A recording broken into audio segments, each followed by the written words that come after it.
Hello, I'm Mrs. McGee, and welcome to Broadcast Journalism. This is the first year in a while that we've had this course, and I'm so excited to get it back off the ground again. So this video is going to kind of walk you through the syllabus and the expectations of this class because it's going to be very different. Maybe some of you kind of know what broadcast journalism is about. Maybe some of you aren't quite sure and just kind of signed up on a whim.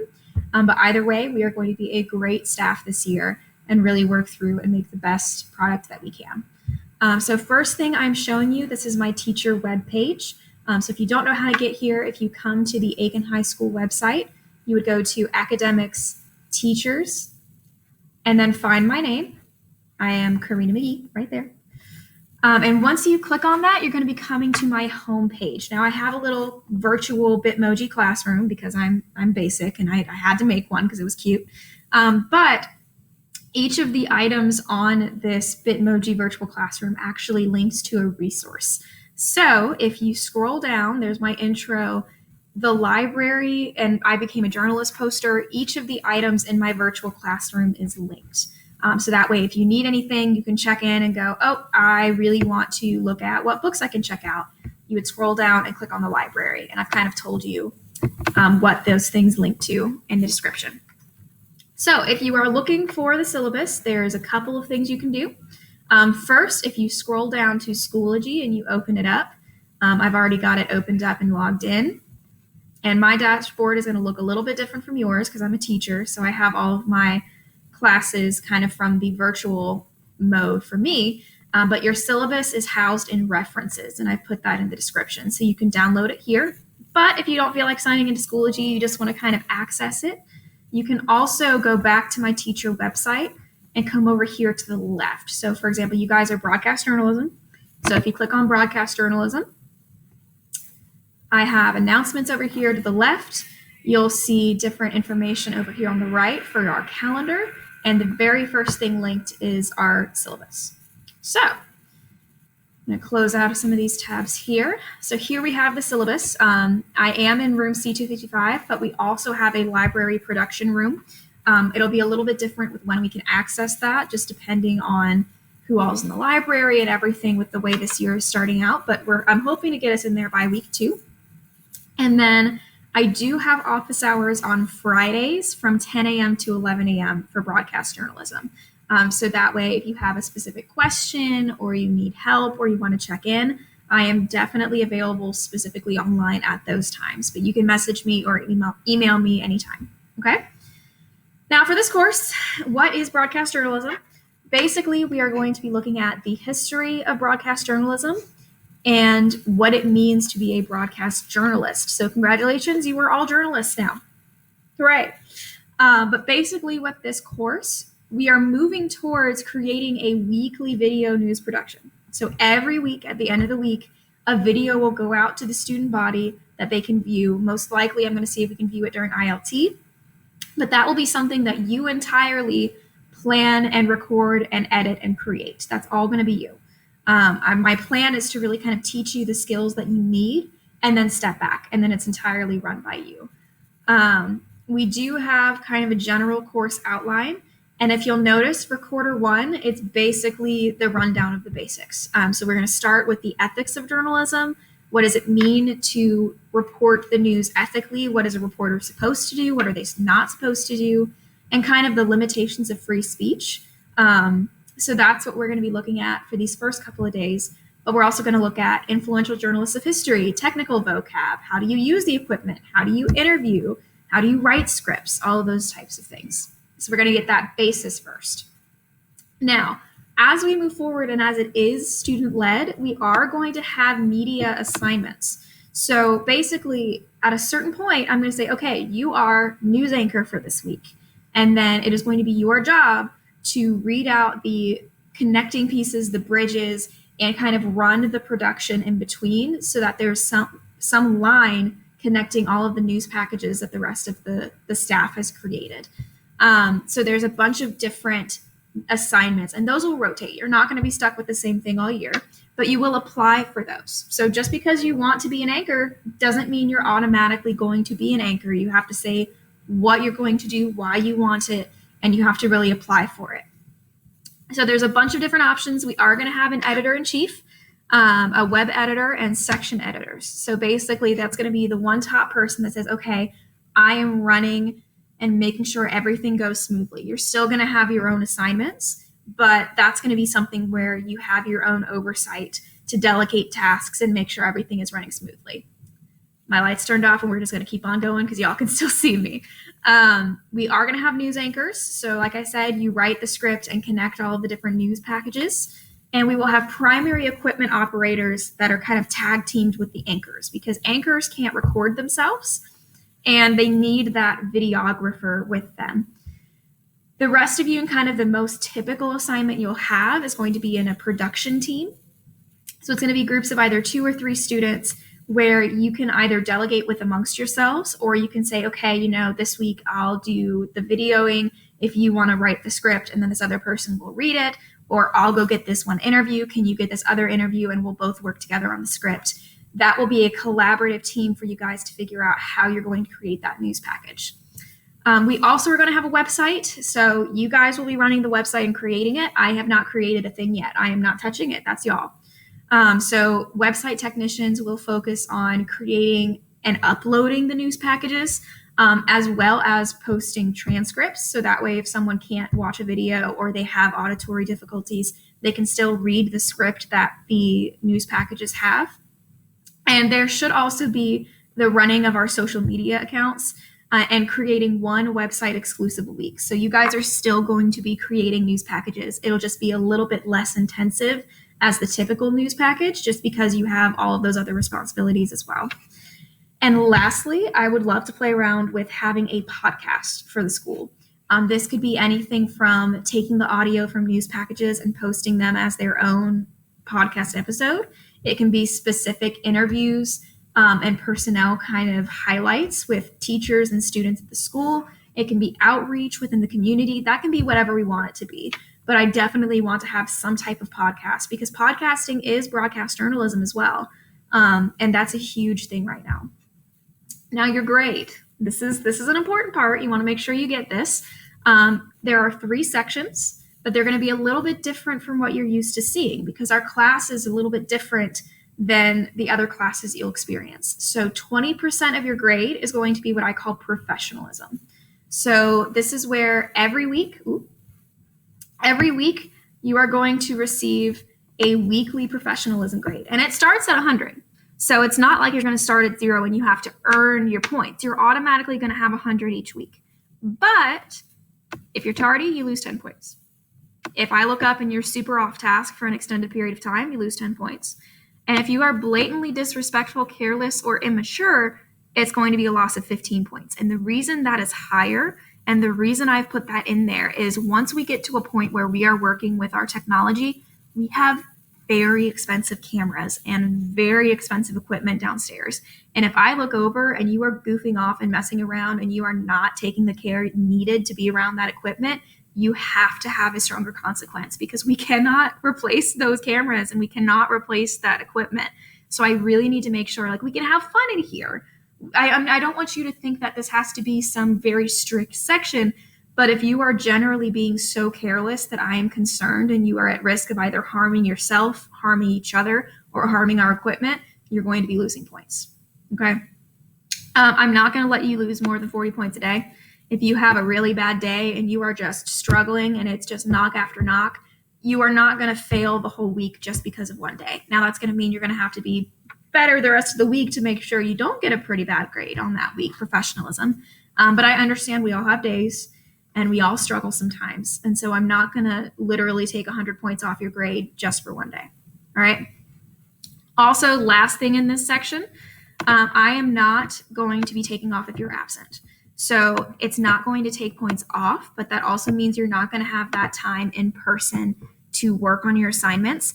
And there are strict deadlines in broadcast journalism. If you work as a news anchor on, say, News 12 or Channel 12, you can't just go, oh, I didn't get a chance. I ran out of time to get this interview, so I just can't post that this week. That doesn't happen. There is a strict deadline. The video package has to be done by 4 a.m. on this day, and if it's not done, it doesn't air. So it doesn't matter if you're sick. You've got to talk with your classmates. You have to talk with your group and say, hey, I can't do this anymore. Is there something I can do from home? Or, hey, can you guys cover for me this week? I'll do more next week. You have to communicate and let your classmates know what's going on, so that way you can all still create a project. Okay? So that's 20%. Next section is written work. So literally anything that you write or anything that is a strict assessment goes in that category. That's it. So that's going to include virtual assignments and weekly journal reflections. I will talk about those later. But each week you will be creating a journal entry on your website, because you are going to create your website. And that's going to kind of talk about what you've done, what you learned, what was hard, what was easy, and what kind of got better. And then the last big chunk of your grade is the media work. So every news package, every website exclusive, every podcast, each of those are going to have their own rubric, and each of those is going to be graded every single week.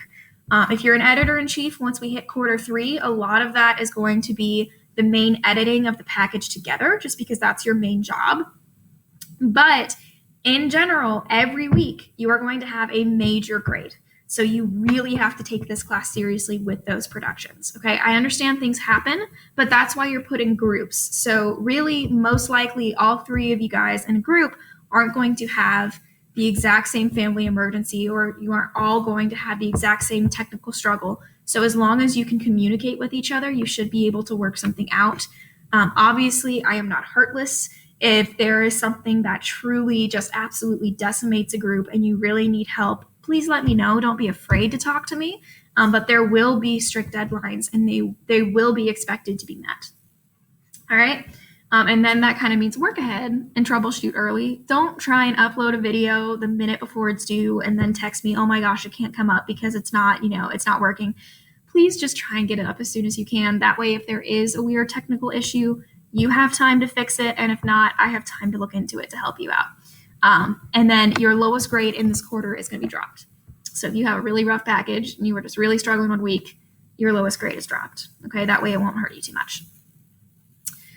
Now, in your written work, I talked about journal entries. This is going to go on your website portfolio. So this is going to be the first thing that we make personally before you can make any assignments or packages. So you are going to make a professional SchoolTube account. Now, I know that sounds frustrating, but we need a SchoolTube account because I need to make sure that you can access it on district computers.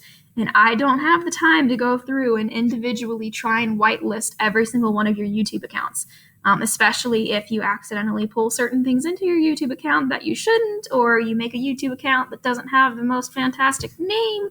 We're going to make SchoolTube accounts just to make sure we're all clear. And you are going to have a personal website. So if you haven't made a website before, you can use things like Wix. I'll show you how to do it. I have made a bunch of different websites in the past, so I'm pretty well versed in it using those programs. We're not talking about coding. We're talking about, creating layouts and things like that. But you are going to have a homepage, and about me. You're going to have reflections, which is where you're going to put those weekly journal entries, so kind of like a blog. And then you're going to have your portfolio. So the end of each quarter, you're going to have to gather all of the work that you created, all of it, and you're going to have to put it in a portfolio, and you're going to have to reflect on it. And that's going to be before you can apply for a different section. That portfolio is going to act as your semester exams. So I might add something extra at the end of semester one for you to finish out your portfolio, but the bulk of your grade is going to be the collection and the reflection on the work that you've done all year. So there's not going to be some major tell me the exact, phrasing for this one video. It's really going to be based on the work that you do, because this is a project-based course. It's just going to be you working on a project, finishing it, posting it, and then working on the next. So I'm not going to add double jeopardy. The work you do through the whole semester, as long as you reflect well on it, you should be getting good grades on the exam. And then lastly, in here, the weekly journal reflections. Like I said, basically, you're going to be going through a lot of change. So like I said, your role isn't going to always stay the same. Some weeks you might be on a news package team for sports, and then next week you might be a web editor, and then you might be shifted onto an opinion or like man on the street segment, and then you might go onto the podcast. It's going to be different every time. And I want you to be very mindful of what is different and what you like and what you don't like and what you're interested in learning more about. And so each week you are going to write 300 to 500 words in order to think about the last week and what you've done. That honestly, 300, 500 words, I highly suggest that you type them in Word first before you publish them on your website, because Word has a really easy way to count your word limit. And basically the reason I have a word limit is I just want to make sure you're thinking in depth about these things and that you're not afraid to post your true opinions. Like, I don't want you to sit down and go, this week was fun, if you like absolutely hated every second of it, right? These reflections are not going to be graded based on your response to certain things. It is solely me trying to get you to think about your jobs and what you've done and how you can improve moving forward, okay? They have to be school appropriate, so you can't like start typing in expletives about how much you hate this certain thing and how it was terrible. And I don't want you to call people out. So I don't want you to post like, oh, you know, so-and-so didn't do a thing and I had to pick up all of their work. Be general, but be honest, okay? And if you'll notice, and I'm going to circle this really heavily in blue, they have to be complete. Ooh, I can't. Ooh, that's a really wonky circle, but y'all can see it. They have to be posted by 7 a.m. on Mondays. They have to be. And the reason I said 7 a.m. on Mondays is I really don't want to be grading things on Sundays, okay? But it has to be posted every weekend by that time, because I'm going to get into school early on Mondays, and I'm going to sit down, and I'm going to open up everybody's website, and I'm going to check, and I'm going to read them. I'm going to go, okay, so-and-so had a great weekly journal reflection. Great, check that off. Oh, so-and-so didn't quite get in depth as I want them to. Okay, and we're going to take a couple of points off there. There will be a strict rubric for that, so you'll know exactly what to expect. I'm just not going to give that to you until you start writing them, because I don't want to overwhelm you with information, okay? But just know that once we start making them, they have to be posted every weekend. The only reason I put it in the mornings is because that is when I'm going to be auditing your websites, and that's when I'm going to be reading them, so I wanted to be honest about that. But you don't want to be writing a journal entry at 5 a.m. on a Monday. Okay, just make sure you finish it on the weekend. I honestly would finish it on that Friday before you even take your brain off for the weekend, but just making sure that you have that set. All right, give me a moment to erase. That's really the main gist of it. So this course is very different. It is going to be very unique in the sense that you guys are creating it as you go. Oh, shoot. Going back, one quick thing. Make sure if you miss the deadline, you have to tell me. I'm not going to go back and go, oh, you know, Jane Doe didn't post her assignment, so I'm going to check on Tuesday and see if she gets it up. I don't have time for that. I would love to have enough time to check after you, but I don't. So you guys are going to have to take responsibility and say, okay, I didn't get it up by this morning. I'm going to go home and do it right when I get home from school, or I'm going to do it in ILT. Just shoot me an email and say, you know, hey, Miss McGee, I didn't get a chance to post my journal reflection, but it's up right now. And you will get a late fee, but you'll get a grade, and that's better than not getting a grade. Now, that's all there is, really. It's going to be good. I'm excited. It really is going to be student-led once we get to that point. We just kind of have to slog through all the basic information first, so you'll have to hang in with me for the first quarter or so. I promise you it'll get more engaging and fun, and you will get to handle those cameras, but we have to make sure that we understand the history and we understand the importance. I need you to think about what is the expectation and what are journalists doing before I put you in front of or behind a camera, okay? But other than that, that's all we have. And I'm looking forward to getting started.